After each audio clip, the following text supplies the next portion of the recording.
कुछ नहीं करना, पीपल का एक पत्ता, उस पत्ते पर थोड़ा सा चावल, थोड़ा सा चावल, पूर्णिमा की रात्रि को अपने हाथ में लेकर अपने नयनों से लगाकर शरीर पर से स्वयं उतार कर उसको दरवाजे के पास रख दीजिए। पूर्णिमा की रात्रि को पूर्ण होने पर उस चावल को दूसरे दिन सूंघ कर बहते हुए पानी में डाल दीजिए। महाराज कितने भी रोग से ग्रसित हो गए, पीपल का एक पत्ता 52,000 ब्राह्मण की साक्षी कराता है। महाराज बहुत ध्यान देना, पीपल के वृक्ष में स्वयं नारायण का, मेरे कृष्ण का वास है। स्वयं भगवान गीता के अंतर्गत कहते हैं कि मैं पीपल का वृक्ष हूं, नारायण उसी 52,000 ब्राह्मणों का वासा एक पीपल के पत्ते में होता है। और आपको पहले भी कथा में कहा, गाय, ब्राह्मण, बहन, बेटी, ये सब काल का हरण करने वाले हो, काल को हरने वाले हो। रोग यदि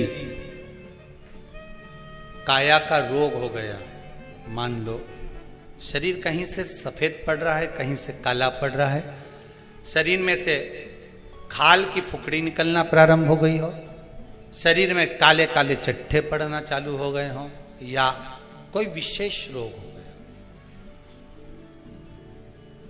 कोई विशेष, एक सुंदर बात लिखी है इस पत्र में।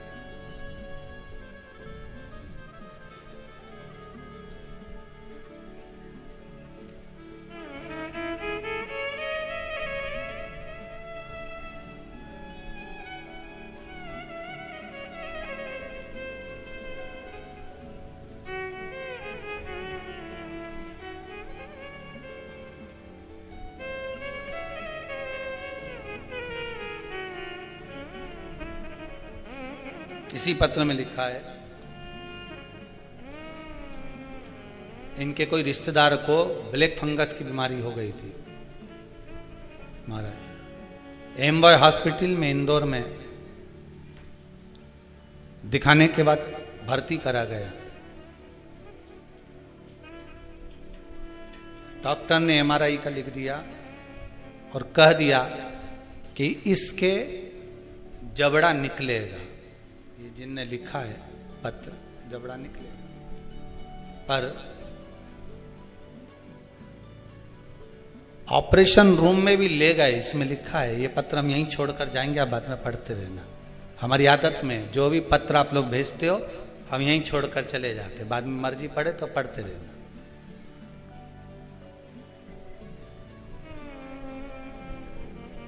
डॉक्टर ऑपरेशन रूम में ले गए और ले जाने के बाद बाहर जो बैठे थे उन्होंने श्री शिवाय नमस्तुभ्यम का जाप करना प्रारंभ करा, शिव पुराण पर विश्वास रखा। डॉक्टर बाहर आकर बोलता है कि जो पस भरा था हमने वो निकाल दिया, जबड़ा निकालने की जरूरत नहीं है और श्रेष्ठ है। यही शिव है, शंकर है ही है। अकाल मृत्यु वो मरे जो काम करे चंडाल का, काल उसका क्या बिगाड़े जो भक्त हो महाकाल का। शरीर में रोग है, बीमारी है, काया बेकार हो रही है, तो सीधी सीधी बात शिव महापुराण की कथा कहती है। सुंदर आनंद में श्रवण कर कर आप अपने जीवन को, ये पूर्णिमा शिव महापुराण की कथा कहती है, शरद पूर्णिमा आ रही है। कुछ नहीं करना, पीपल का एक पत्ता, उस पत्ते पर थोड़ा सा चावल, थोड़ा सा चावल,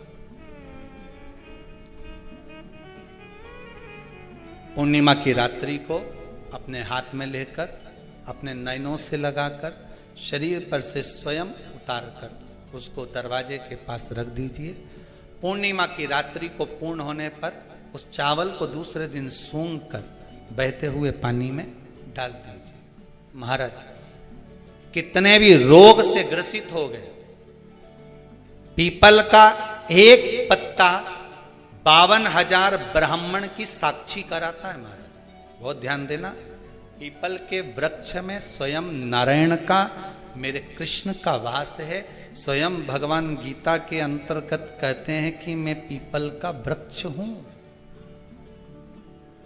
नारायण उसी 52,000 ब्राह्मणों का वासा एक पीपल के पत्ते में होता है। और आपको पहले भी कथा में कहा, गाय, ब्राह्मण, बहन, बेटी, ये सब काल का हरण करने वाले, काल को हरने वाले हो। रो पीपल के पेड़ के नीचे हम लक्ष्मी जी के साथ इसकी आदत। अगर ये दूसरे के लिए अपशब्द कह सकता है तो ये यहां की बात भी दूसरी जगह कह। हाथ जोड़ करके दो, हमें नहीं सुना। अरे बहुत बढ़िया घर है, हमारा बाबा की कृपा है। शंकर जी को एक लोटा जल चढ़ाते हैं, पूरा घर आज आनंद में।